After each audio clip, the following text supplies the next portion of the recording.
Hello and welcome. This is Bridges, where we talk about relationship, lifestyle, and more. Nobody leaves his comfort zone if nothing is pursuing him. The reason why most Africans move is certainly economic reasons. Search for greener pastures, better standard of living, and any other reason. And the question is if the pasture is really greener on the other side, whether the jobs are really available the way it is painted. And this is going to be one of the problems, unavailability of jobs. One of the major concerns of any country would be the welfare of its people. Countries would make sure that their people are settled first before they begin to talk about migrants or people who come in search of the same job. It's been painted that in Europe, America, the UK, and just anywhere outside Africa that there are jobs. But is it really that way? And like I said, when these countries trying to fend for their people need more hands, they go for the educated class in Africa and give them visas and migration plans, and they move. But when they come into the Western countries, there is no way a visitor is going to have an upper hand than the original owner of the land. It's natural. Except for certain expertise, maybe there is something they are looking for that they cannot find where they are. They now look for foreign experts. They only make up for deficits in their countries with the educated African class. But that point doesn't mean that if A is considered, B would be considered, such that people from Africa feel that because so person has traveled out, so person has an opportunity over there, it's going to be parallel. It's going to be for everybody, and they are trooping in and trooping in. It is also important to understand that jobs are structured according to local needs, societal content, local content, or what you will call the people's lifestyle, way of life, or culture. How job is structured in your country might not be how it is structured in the country you want to move into. For instance, what you call managerial positions in Africa could be called a team leadership abroad. Let's look at it this way. Administrative jobs won't go for total strangers. Law cannot be for people who don't understand the country's policies. Law requires mastery of government policies, local laws, international laws, government's cultural, and other factors. So even if you are a lawyer in your country, can you freely practice law in another country? You now see that you might need to retrain when you find yourself there. Medical practice will also need to understand local content, understand how medicine is practiced in the new location. So they would need retraining. Actually, you will see when medical, that is out of most of the jobs that are sought after from Africa, medicine is one of the highest jobs. But it will still require that those in the medical line be retrained when they get into those countries, because what is obtainable in Africa cannot be obtainable elsewhere. Banking too will also require some level of training when you get there, because financial laws, financial practices, and all that might not be the same from where you are coming from. Engineering too is also structured according to people's way of life, their technology, and everything about them has been built around. Education is not different either. Imagine places where they don't speak English, they don't have the same educational system with you. You may not have learned exactly what they want. You might not also go there immediately and start practice. I'm just giving you an insight to why you might not click that dream job immediately you move out of Africa to any European or Western country. So you will now require to retrain. Truly, there are people that already have the jobs before they come. Remember, it depends on their area of expertise and and who invited them.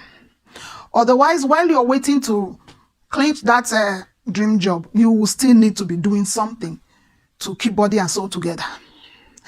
That is when and why I said that you should not be surprised that your professionals will start off with odd jobs.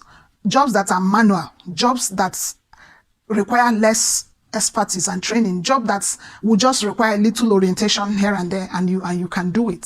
Such jobs I have mentioned in my previous video.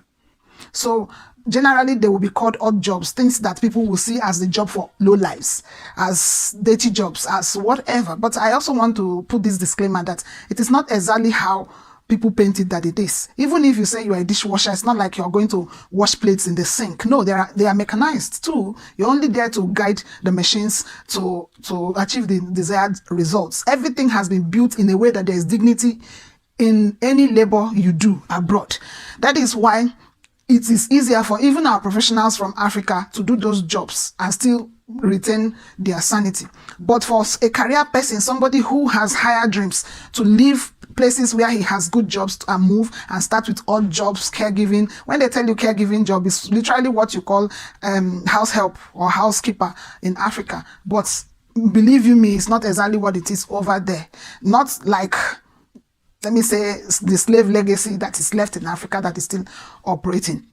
Now, any job you do is giving a kind of recognition and a kind of respect. Nobody looks down on you for doing those odd jobs. It comes as a ready respite to solving your financial needs. So people might find it difficult to deal with this aspect and have problems in their marriages. So if you are a partner that is not patient with your spouse, and you see them as low lives, see them as wasting, see them as in your expectations, you can't manage your expectations, you will fall out heavily with each other.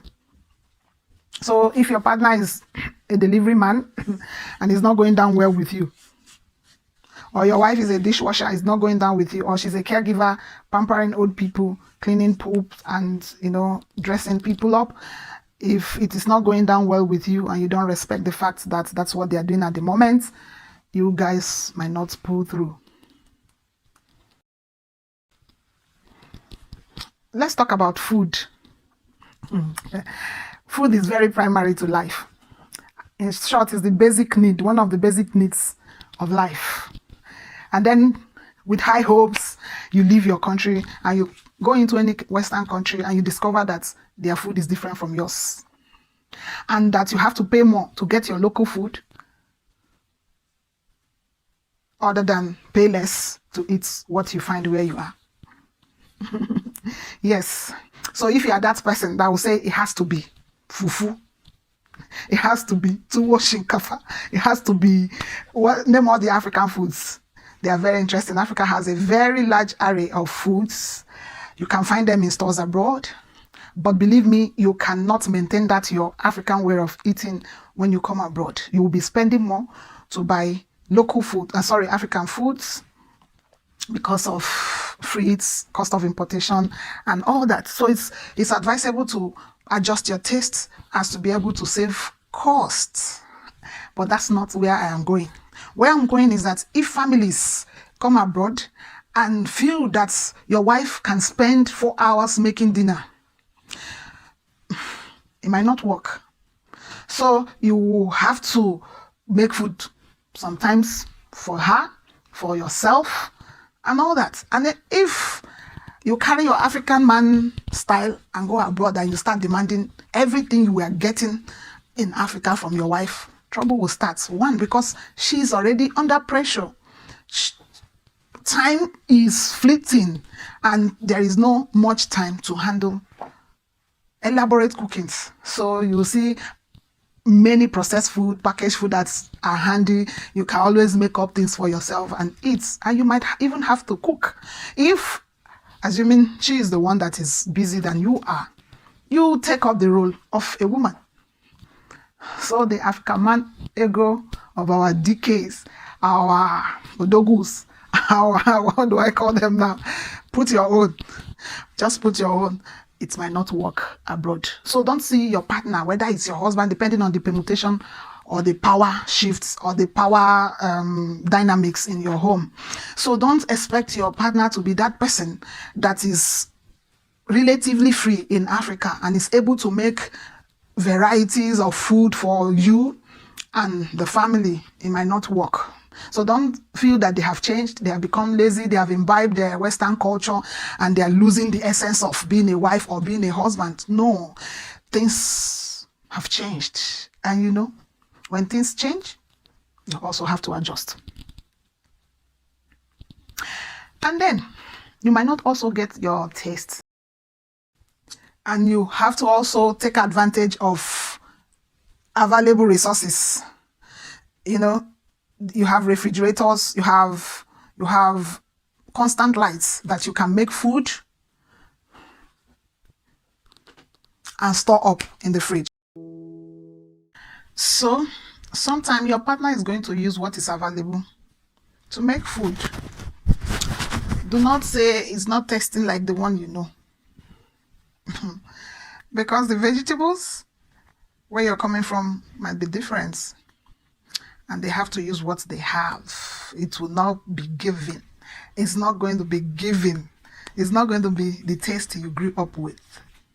So there is need to adjust taste, and there is need not to turn your partner into a chef, a cook, a full-time kitchen personnel, simply because they are expected to cater for your food needs. Remember that in Africa, you can access any form of help from family members, friends, neighbors, name it, colleagues. They are all available to be at your beck and call, but it's not the same when you travel abroad. Thank you for listening. Until I come your way again, please subscribe, like my videos, and support what we do here. Thank you so much. Ciao.